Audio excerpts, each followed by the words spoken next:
Edith Stein. Santa Teresa Benedita da Cruz. As visões de São João da Cruz.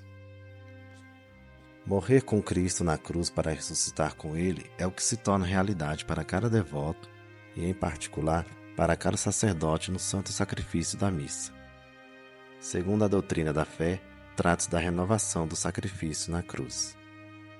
A quem o oficia com fé viva ou dele participa, acontece com ele e dentro dele o mesmo que aconteceu no Gólgota.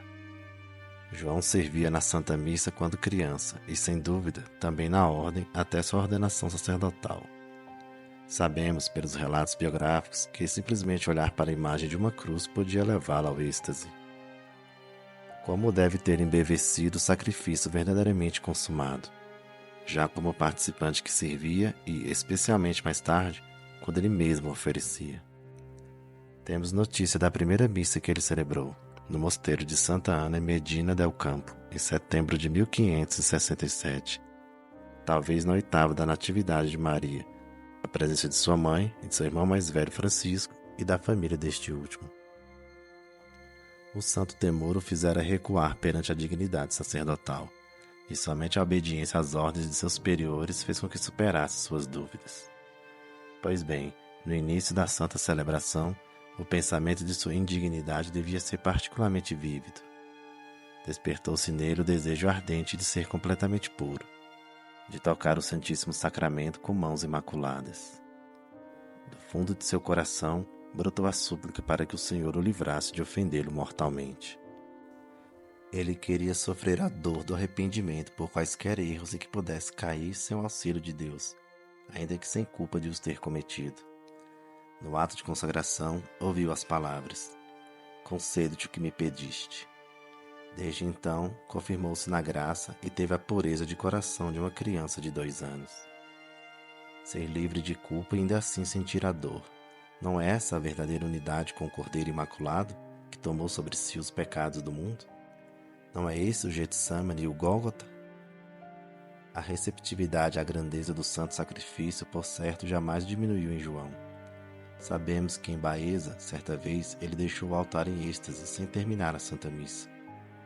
Um dos presentes disse que os anjos deveriam vir terminar a Santa Missa, pois o Santo Padre não se lembrara de que não havia terminado. Em Caravaca, durante a Santa Missa, foi visto resplandecendo, com raios que irradiavam da hóstia consagrada. Ele mesmo confessou, num comunicado confidencial, que às vezes deixava de celebrar o sacrifício da missa por vários dias, porque sua natureza era fraca demais para suportar a superabundância das consolações celestes. Não fazemos ideia da abundância de iluminações que o santo recebeu do altar ao longo de sua vida sacerdotal. Em todo caso, o crescimento da ciência da cruz, a progressiva e misteriosa transformação no crucificado, aconteceu em grande parte no serviço do altar. Em palavras, imagens e em celebrações litúrgicas, a mensagem da cruz toca o coração de cada pessoa que vive na cultura cristã e, de um modo especial, o coração do sacerdote. Mas nem todos estão aptos e dispostos a aceitar e responder de um modo tão adequado quanto João da Cruz. Além disso, mesmo prescindindo das graças especiais do santo sacrifício da missa, essa mensagem lhe chegou de uma forma extraordinária. Várias vezes o crucificado apareceu para ele em visões. Estamos bem informados sobre 2 dessas visões. Em seu ensinamento, João tratou de visões, locuções e revelações como elementos acidentais da vida mística. Ele advertiu muitas vezes quanto a isso, pois uma vez que se superestima essas coisas, corre-se o risco do engano e, de qualquer modo, acaba-se parando no caminho da união. Além disso, era reservado demais para compartilhar informações sobre sua vida, tanto da exterior quanto da interior. Se ele falou dessas 2 visões, é porque eles são de importância especial. A ambas se seguiu em sua vida uma tormenta de perseguições e sofrimentos. A primeira aparição foi lhe dada em Ávila, no Mosteiro da Encarnação, onde a Santa Madre Teresa o chamara para ser confessor das freiras. Certo dia, enquanto estava profundamente imerso na contemplação do sofrimento da cruz, o crucificado lhe apareceu, visível a seus olhos corporais, repleto de feridas e banhado em sangue. A aparição foi tão clara que conseguiu retê-la em um desenho apenas tão logo recobrou a consciência. A pequena folha amarelada foi mantida no mosteiro da Encarnação até os nossos dias. O desenho parece bastante moderno. A cruz e o corpo são mostrados de modo fortemente reduzido, como vistos de perfil. O corpo em movimento vigoroso, distante da cruz, pendurado pelas mãos. As mãos, perfuradas por cravos imponentes e visivelmente proeminentes, são particularmente impressionantes. A cabeça está inclinada para a frente, de modo que os traços faciais são indistinguíveis. Porém, a nuca e a parte superior das espáduas são visíveis, repleta de flagelações. Não sabemos se o Salvador falou algo enquanto pendia da cruz, mas é certo que houve uma troca de coração para coração.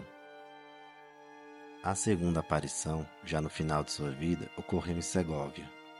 João havia chamado seu amado irmão Francisco para lá. É a ele que devemos o seguinte relato.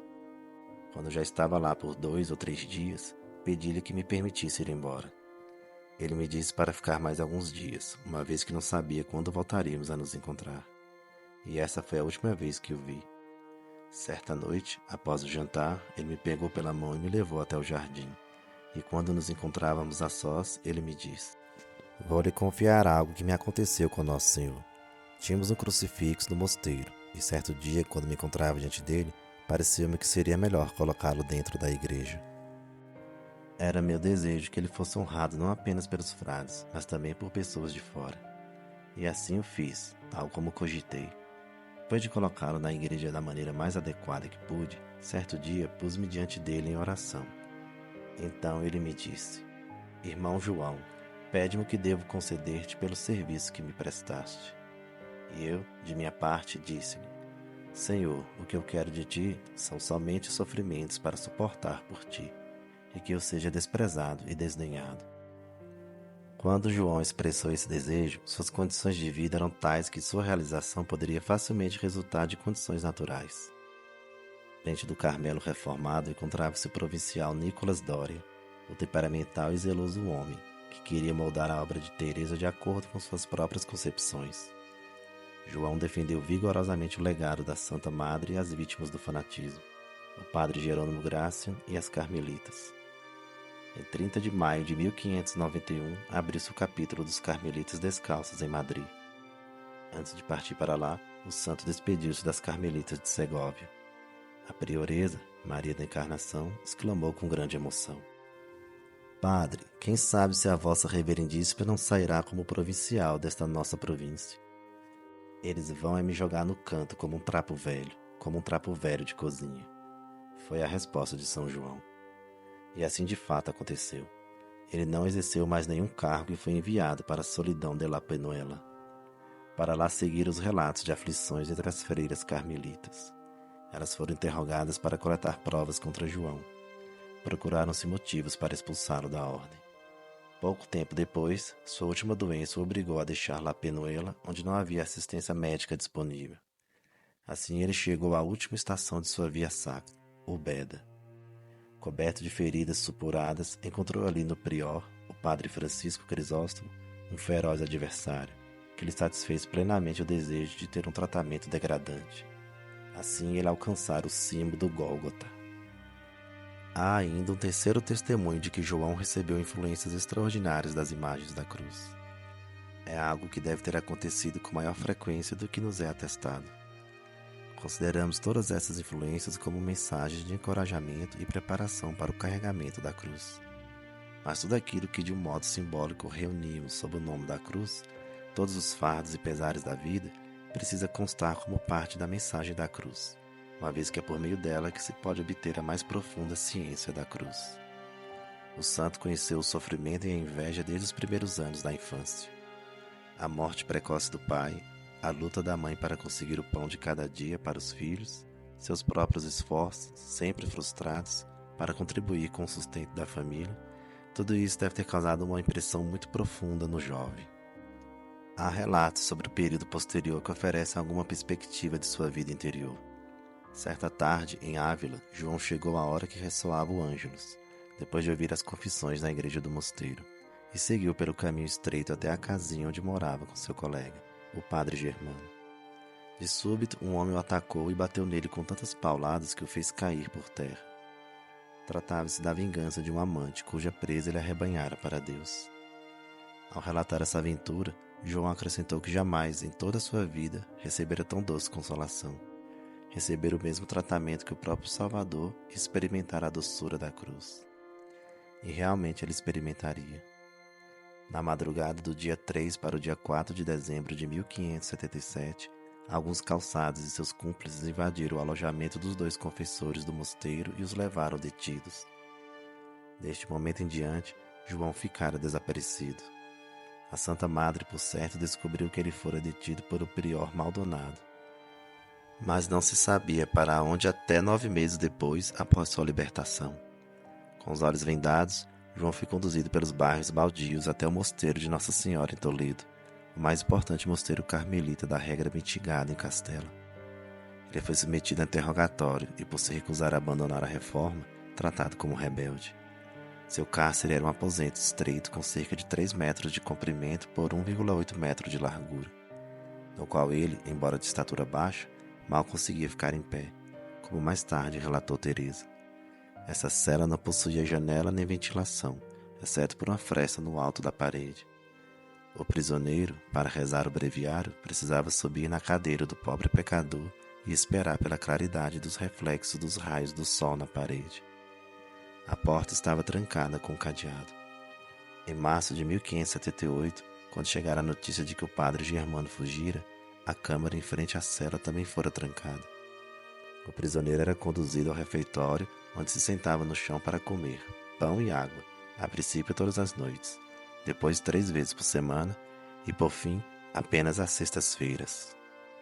No refeitório também aplicavam-lhe a disciplina. Ele se ajoelhava, despido até a cintura, cabisbaixo. Todos passavam por ele e fustigavam-lhe com a disciplina. E como suportava tudo com paciência e amor, chamavam-no de mosca morta por isso. João provou ser inamovível como uma pedra quando lhe exigiram que desistisse da reforma e lhe ofereceram em troca o cargo de prior. Ele abriu os lábios até então silenciosos e afirmou que não recuaria, mesmo que lhe custasse a vida.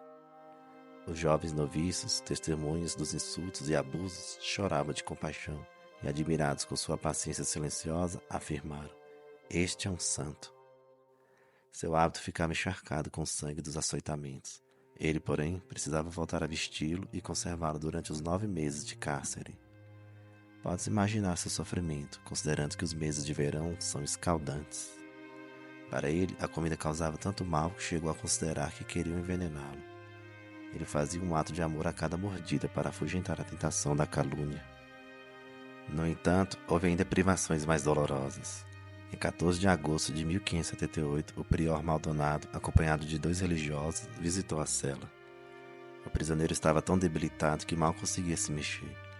Ele não ergueu os olhos, supondo que seu carcereiro havia entrado.